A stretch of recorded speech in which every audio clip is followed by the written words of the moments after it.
มาซ้อเรียกอยู่ในเมืองมาพบสาวขายเครื่องอยู่ในเมืองคืองามแท้ล่ะส่องแก้มเนียนใสน้องเอาอันใดน้องหาคือว่างามแท้ล่ะเบิ่งดาราก็ยังบ่ปาคำเว้าคำจาป่านนางฟ้า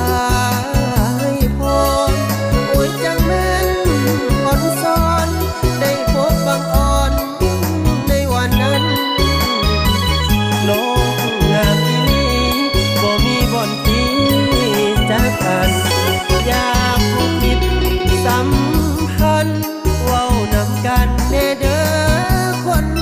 งานผู้สาวในเมืองสาวขายเครื่องงามวอนอายเป็นหนุ่มกำมาก่อนยันบังอ่อนบ่เลี้ยวบ่ล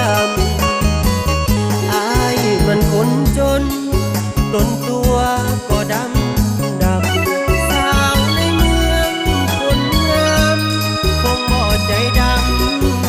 ดอกหน้าอายคนบ้านนอกบ่มีหยังดอกสามไว้มีตั้งแต่หัวใจหักกับผู้ใดหักแท้ผู้สาวในเมืองน้องคงบ่เคืองบ่แก่กำมาก่อนกระเป๋าแปรหักน้องจริงแท้แต่บ่มี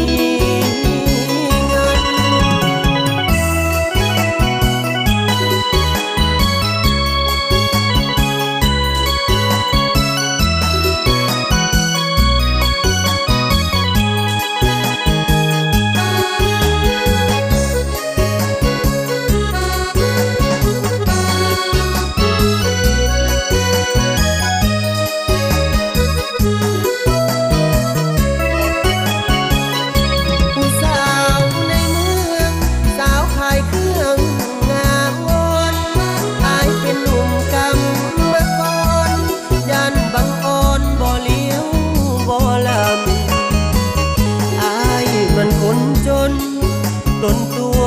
ก็ดำสาวในเมืองคนงาม